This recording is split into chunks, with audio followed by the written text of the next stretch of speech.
வணக்கம். இப்போ தமிழ்நாட்டுல எல்லா இடத்துலயும் ஒரே பேச்சா இருக்கிற விஷயம் வரப்போற 2026 பொங்கல் பரிசு பத்தி தான்.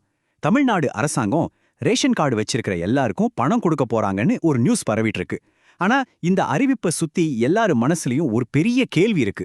அதுதான் பரிசுத் தொகையை 3000 ரூபாயா இல்ல 5000 ரூபாயா? இந்த ஒரே ஒரு கேள்விக்கு பின்னால இருக்கிற அரசியல் கணக்குகள் என்ன, அரசாங்கத்தோட பொருளாதார நிலைமை என்னங்கறத பத்தி தான் இந்த அலசல்ல நாம ஆழமா பார்க்க போறோம். வாங்க உள்ள போலாம். முதல்ல நாம ஒன்னு தெளிவா புரிஞ்சுக்கணும். இது வெறும் பொங்கல் பண்டிகைக்கு கொடுக்கிற ஒரு பரிசு மட்டும் இல்ல. வரப்போற 2026 சட்டமன்ற தேர்தலை மனசுல வச்சு ரொம்ப கவனமா திட்டமிட்ட ஒரு அரசியல் மற்றும் பொருளாதார மூவுது. இங்க மக்கள் எதிர்பார்ப்புக்கும் அரசாங்கத்தோட கணக்குகளுக்கும் நடுவுல ஒரு பெரிய செஸ் கேமே நடந்துட்டு இருக்கு.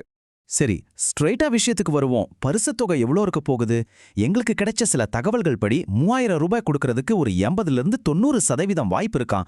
ஆனா மக்கள் மத்தியிலையோ 5000 ரூபாய் கிடைக்கணும் ஒரு பெரிய எதிர்பார்ப்பு இருக்கு. அப்படி இருக்கும்போது அரசாங்கம் ஏன் 3000 ரூபாயை தேர்ந்தெடுக்கலாம்? அதுக்கு பின்னாடி என்ன? இப்ப நாம இந்த 3000 ரூபாய்க்கான கணக்க பத்தி பார்க்கலாம். இந்த முடிவுக்கு பின்னால ரொம்ப வலுவான பொருளாதார காரணங்கள் இருக்கு. அரசாங்கம் ஏன் இந்த தொகையை தேர்ந்தெடுக்க அதிக வாய்ப்பு இருக்குன்னு இப்ப பார்ப்போம். தமிழ்நாட்டுல பாத்தீங்கன்னா கிட்டத்தட்ட 2.25 கோடி ரேஷன் கார்டுகள் இருக்கு. அதாவது 2.25 கோடி குடும்பங்கள். இவங்க எல்லாருக்கும் பணம் போய் சேரணும். இது சாதாரண விஷயம் இல்ல. மாநிலத்தோட ஒட்டு மொத்த குடும்பங்களையும் பாதிக்கக்கூடிய ஒரு மிகப்பெரிய நிதி நடவடிக்கை இது. இப்ப ஒரு சிம்பிள் கணக்கு போடுவோம். ஒரு குடும்பத்துக்கு 3000 ரூபாய் கொடுத்தாலே அரசுக்கு 6750 கோடி ரூபாய் செலவாகும். யோசிச்சு பாருங்க எவ்ளோ பெரிய தொகை இதுன்னு. இதுவே மக்கள் எதிர்பார்க்கிற மாதிரி 5000ன்னு வச்சுக்கிட்டா செலவு கிட்டத்தட்ட டபுள் ஆகி 11250 கோடி ரூபாய தொடும். ரெண்டுக்கும் நகுல இருக்கிற வித்தியாசம் மட்டும் 4500 கோடி. இப்ப இருக்கிற நிதி நிலைமையில இது அரசாங்கத்துக்கு ஒரு பெரிய மலை மாதிரி தான். அதனால தான் அரசாங்கம் இந்த 3000 ரூபாயை நியாயப்படுத்த ரெண்டு முக்கியமான பாயிண்ட்டை முன்னாடி வைக்கலாம். ஒன்னு, 5000 கொடுத்தா ரொம்ப பெரிய நிதிச்சுமை ஏற்படும் சொல்லுவாங்க. ரெண்டாவது, நாங்க ஏற்கனவே மகளிர் உரிமை தொகை மூலமா மாசம் 1000 ரூபாய் கொடுத்துட்டுதானே இருக்கோம், இது அதுக்கு மேல ஒரு ஸ்பெஷல் போனஸ் அப்படின்னு சொல்லி மக்களின் எதிர்பார்ப்பை சமாளிக்க முயற்சி பண்ணுவாங்க. ஓகே, இந்த பொருளாதார கணக்குகள் எல்லாம் ஒரு பக்கம் இருக்கட்டும். ஆனா இதுக்கு பின்னாடி இருக்கிற அசல் ஆட்டமே வேற. அதுதான் 2026 தேர்தல் வியூகம். அத பத்தி தான் இப்ப நாம பார்க்க போறோம். இது ஒன்னும் புதுசில்ல. ஒரு தொடர் கதை மாதிரி ஆயிடுச்சு. ஞாபகம் இருக்கா? 2021 தேர்தலுக்கு முன்னாடி அதிமுக 2500 ரூபாய் கொடுத்தாங்க.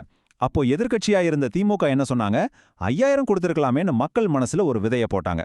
இப்ப பாருங்க, அவங்களே ஆட்சிக்கு வந்துட்டாங்க. இப்ப அவங்க போட்ட விதைக்கே அவங்க தண்ணி ஊத்த வேண்டிய கட்டாயத்துல இருக்காங்க. இதுதான் பாலிடிக்ஸ்.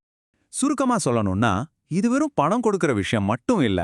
இது ஒரு சைக்கலாஜிக்கல் கேம். ஓட்டுக்களை ஜெயிக்கிறதுக்கான ஒரு மனோதத்துவ யுத்தம். மக்களின் உணர்வுகளையும் தேவைகளையும் கரெக்டான டைம்ல தொட்டு அவங்க மனவிலைய தங்களுக்கு சாதகமா மாத்துற ஒரு டெக்னிக். சமீபத்துல அமைச்சர் ரகுபதி ஒரு மீட்டிங்ல சொன்னதுதான் இதுக்கு சரியான உதாரணம். முதலமைச்சரை மீண்டும் ஆட்சிக்கு கொண்டு வர்றதுதான் என் கடமைன்னு ரொம்ப ஓப்பனா சொல்லியிருக்காரு. இதுல இருந்தே தெரியலையா இந்த நடவடிக்கையோட அரசியல் நோக்கம் என்னன்னு? இது ஒரு நலத்திட்டத்தை தாண்டி தேர்தல் வெற்றிக்கான ஒரு நேரடி கருவியா பார்க்கப்படுது. பொதுவாவே எந்த ஒரு அரசாங்கம் 5 வருஷம் ஆட்சி பண்ணாலும் கடைசி நேரத்துல ஒரு சின்ன அதிருப்தி வரும். அதை சரி பண்ணவும் தேர்தலுக்கு முன்னாடி மக்கள் மனசுல ஒரு ஃபீல் குட் ஃபேக்டரை உருவாக்கவும் தான் இந்த மாதிரி திட்டங்கள். விலைவாசி, வேலையில்லா திண்டாட்டம்னு பல பிரச்சனைகள் இருந்தாலும் கஷ்ட காலத்துல நம்ம கவர்மெண்ட் நமக்கு உதவிச்சுன்னு ஒரு நல்ல பேரை வாங்குறதுக்கான ஒரு முயற்சி தான் இது. சரி, எவ்வளவு கொடுக்கறாங்கன்றது முக்கியம்னா அதை எப்படி அறிவிக்கிறாங்கன்றது அதை விட முக்கியம். ஏன் இவ்ளோ சஸ்பென்ஸ்? இதுக்கு பின்னாடி ஒரு மாஸ்டர் ஸ்ட்ரோக் பிளான் இருக்கு. அதை பத்தி பார்ப்போம். இது ஒரு பக்காவான அரசியல் திட்டம். ஃபர்ஸ்ட் கடைசி நிமிஷம் வரைக்கும் ரகசியமா வச்சுப்பாங்க. அப்போதான் மக்கள் மத்தியிலையும் மீடியாவிலையும் எவ்வளவு தருவாங்க, எப்போ தருவாங்கன்னு ஒரே பேச்சா இருக்கும். அப்புறம் கரெக்டான டைம்ல முதலமைச்சரே அந்த அறிவிப்பை வெளியிடுவார். அப்படி செய்யும்போது அதோட இம்பாக்ட் பல மடங்கு அதிகமா இருக்கும். முன்னாடியே சொன்னா எதிர்க்கட்சிகள் விமர்சனம் பண்ணி அதோட வீரியத்தை குறைச்சிடுவாங்க.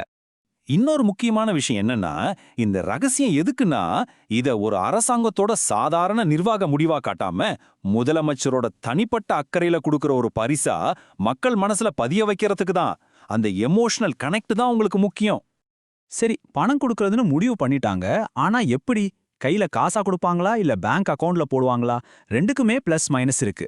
கையில காசா வாங்கும்போது நமக்கு டைரக்டா கவர்மெண்ட்ல இருந்து பரிசு கிடைச்சிருக்குன்னு ஒரு ஃபீல் வரும். ஆனா பேங்க் டிரான்ஸ்ஃபர்னா கொஞ்சம் டிரான்ஸ்பரண்டா இருக்கும், அரசாங்கத்துக்கும் வேலை ஈஸி. ஆனா இங்க லாஜிக்கை விட பாலிடிக்ஸ் தான் முக்கியம். அதனால மக்கள் கையில நேரடியா பணத்தை கொடுத்து அந்த சைக்கலாஜிக்கல் இம்பாக்ட உருவாக்கத்தான் அரசாங்கம் முயற்சி பண்ணும். அதுக்கு தான் அதிக வாய்ப்பு இருக்கு. ஓகே, பணம், அரசியல், தேர்தல்னு எல்லாத்தையும் பார்த்துட்டோம். ஆனா ஒரு சிட்டிசனா நாம எல்லாரும் யோசிக்க வேண்டிய ஒரு கடைசி ஆனா ரொம்ப முக்கியமான கேள்வி ஒன்னு இருக்கு. இப்பெல்லாம் டைரக்ட் பெனிஃபிட் டிரான்ஸ்ஃபர்னு, அதாவது டிபிடின்னு ஒரு சிஸ்டம் இருக்கு. அரசாங்கத்தோட எந்த உதவியா இருந்தாலும் வெளிப்படையா நேரடியா மக்கள் பேங்க் அக்கவுண்ட்டுக்கே போயிடும். அப்படி இருக்கும்போது ஏன் இன்னும் கையில பணம் கொடுக்கறதுக்கு இவ்ளோ முக்கியத்துவம் கொடுக்கறாங்க? வெளிப்படைத்தன்மையை விட அந்த மனோதத்துவ தாக்கம் ஏன் பெருசா பார்க்கப்படுது? இந்த மாதிரி திட்டங்கள் நம்ம உடனடி தேவைக்கு உதவுதா, இல்ல ஒவ்வொரு தேர்தலுக்கு முன்னாடியும் அரசாங்கத்துக்கிட்ட இருந்து பணத்தை எதிர்பார்க்கிற ஒரு பழக்கத்தை நமக்குள்ள உருவாக்குதா? இது ஒரு தடவை கொடுக்கிற உதவியா, இல்ல ஒரு வாடிக்கையா மாறிடுமா? கடைசியா நீங்க தான் யோசிச்சு சொல்லணும். இந்த பொங்கல் பரிசு உண்மையிலேயே மக்களோட அத்தியாவசிய தேவைக்கு கொடுக்கிற ஒரு உதவியா, இல்ல அவங்களோட ஓட்டுகளை வாங்குறதுக்கான ஒரு அரசியல் பரிவர்த்தனையா? இது மக்கள் நலனா, இல்ல ஓட்டு வங்கிக்கான முதலீடா? உங்க கருத்து என்ன?